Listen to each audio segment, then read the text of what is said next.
നമസ്കാരം. വണ്ടി ഓടിക്കാൻ പഠിക്കുന്ന ആളുകൾക്ക് ഉണ്ടാവുന്ന ഒരു പ്രയാസം എല്ലാവരും പറയുന്ന ഒരു കാര്യമാണ് എന്ത്, ഇടതുവശം എവിടെയാണെന്നുള്ളത് മനസ്സിലാവണില്ല. അല്ലെങ്കിൽ വണ്ടിൻ്റെ ഇടതുവശം ടയർ റോഡിൽ നിന്ന് ഇടജി ഇറങ്ങിയിരിക്കണോ അല്ലെങ്കിൽ റോഡിലാണോ നിൽക്കുന്നത്, അല്ലെങ്കിൽ ആ ഭാഗം എങ്ങനെയാണെന്ന് മനസ്സിലാവണില്ല എന്നുള്ളതാണ് പല ആളുകൾക്കും ഉള്ളൊരു പ്രയാസം. അപ്പോൾ ഈ ഇടജി ഭാഗം എങ്ങനെ മനസ്സിലാക്കാമെന്നുള്ളതിനെ കുറിച്ച് ഞാൻ ചെറിയൊരു സിമ്പിൾ പറഞ്ഞു തരാം.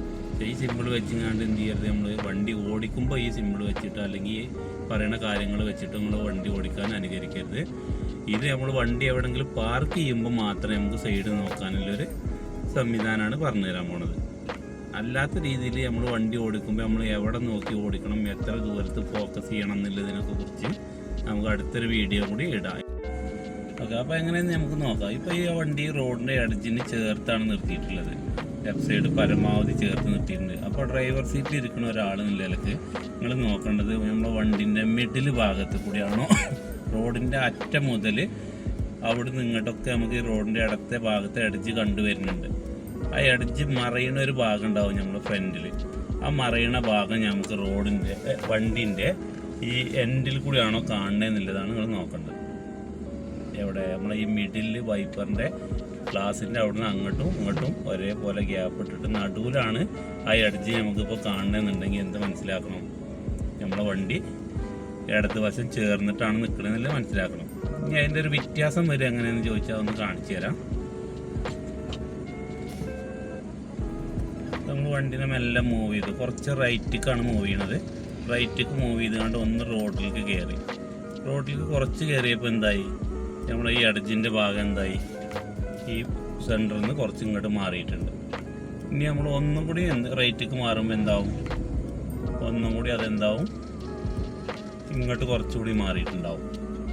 അത് നമ്മൾ എത്രത്തോളം സെൻറ്ററിക്ക് മാറണോ അത്രത്തോളം എഡ്ജിൻ്റെ ഭാഗം ആ സൈഡിലേക്ക് പോയിട്ടുണ്ടാവും. ഓക്കെ, അപ്പോൾ ലെഫ്റ്റ് സൈഡിലേക്ക് എത്രത്തോളം ഇറങ്ങിയിട്ടുണ്ടെന്ന് നമ്മൾ ഇനി എങ്ങനെ മനസ്സിലാക്കാമെന്ന് ചോദിച്ചാൽ, ഇപ്പോൾ റോഡിലെ എഡ്ജിലാണല്ലോ വണ്ടി നിൽക്കുന്നത് അല്ലേ.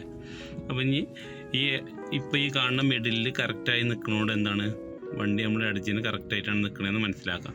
ഇനി ഈ എഡ്ജ് നമുക്ക് ഇങ്ങോട്ട് മാറി വരുമ്പോൾ അതിനനുസരിച്ച് എന്താവും, നമ്മൾ റോട്ടിൽ നിന്ന് ഇറങ്ങിയിരിക്കണമെന്ന് മനസ്സിലാക്കണം. അപ്പോൾ എത്രയാണോ മാറുന്നത് അത്രയും നമ്മൾ റോട്ടിൽ നിന്ന് ഇറങ്ങിയിട്ടുണ്ടാവും. ഈ റോട്ടിൽ നിന്ന് ഫുള്ളായിട്ട് വണ്ടി ഇറങ്ങിയിട്ടുണ്ടെന്നുണ്ടെങ്കിൽ നമുക്ക് ഈ എഡ്ജ് കാണുക ഈ ഒരു ഭാഗത്ത് കൂടിയാവും, വണ്ടിൻ്റെ അവസാന ഭാഗത്താവും കാണുന്നുണ്ടാവുക.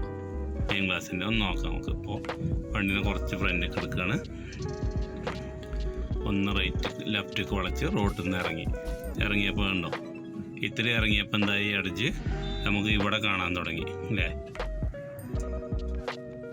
ഒന്നും കൂടി നമ്മൾ ഇറങ്ങുമ്പോൾ എത്രത്തോളം ഇറങ്ങണോ റോട്ടിൽ നിന്ന് അത്രത്തോളം എഡ്ജ് നമ്മൾ വണ്ടിൻ്റെ വലത് ഭാഗത്തേക്ക് മാറി വരുന്നുണ്ടാവും. നമ്മൾ മാക്സിമം ഫുള്ളായിട്ട് ഇറങ്ങി കഴിയുമ്പോൾ എന്താവും, ആ എഡ്ജിൽ നിന്ന് മാറിയെന്ന് മനസ്സിലാക്കി എടുക്കണം.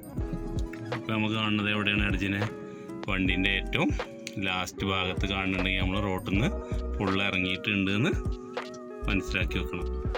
ഇതാണ് നോക്കേണ്ടത്. ഒരിക്കലും എന്ത് ചെയ്യരുത്, വണ്ടി ഓടിച്ച് പോണ സമയത്ത് നമ്മൾ ഈ എഡ്ജിനെ ഈ വണ്ടിൻ്റെ ഇവിടെ നോക്കിക്കാണ്ട് ഓടിച്ചുകൊണ്ട് ആരും പോകരുത്. അപ്പോൾ ഈ രീതിയിലാണ് നമ്മൾ എവിടെയെങ്കിലും വണ്ടി കൊണ്ടുപോയിട്ട് നിർത്തുന്ന സമയത്ത് എഡ്ജ് ഇറങ്ങിയിരിക്കണമെന്നും റോട്ടിൽ നിന്ന് എത്ര നമ്മൾ ഇറക്കിയിരിക്കണമെന്നും എത്രത്തോളം നമ്മൾ റോട്ടിൽ നിൽക്കുന്നുണ്ടോയെന്നും മനസ്സിലാക്കാൻ പറ്റിയ ഏറ്റവും സിമ്പിളായിട്ടുള്ളൊരു മാർഗ്ഗമാണത്. ഇനി നമ്മൾ ഓടിച്ച് പോകുന്ന സമയത്ത് നമ്മൾ എത്രത്തോളം ഫോക്കസ് ചെയ്യണം, എവിടെ ഫോക്കസ് ചെയ്യണം എന്നുള്ളതിനെ കുറിച്ചൊക്കെ നമുക്ക് അടുത്ത വീഡിയോയിൽ നിങ്ങൾക്ക് വേണ്ടി പരിചയപ്പെടുത്തി തരാം. അപ്പോൾ ഇത്തരത്തിലുള്ള വീഡിയോസുകൾ നിങ്ങൾക്ക് ലഭിക്കാനായിട്ട് എന്ത് ചെയ്യണം, ചാനൽ സബ്സ്ക്രൈബ് ചെയ്ത് വെക്കുക. അതേപോലെ തന്നെ ഇഷ്ടപ്പെട്ട് കഴിഞ്ഞാൽ ഷെയർ ചെയ്യുക, ലൈക്കും ചെയ്യുക. അടുത്തൊരു വീഡിയോ ആയിട്ട് വീണ്ടും കാണാം.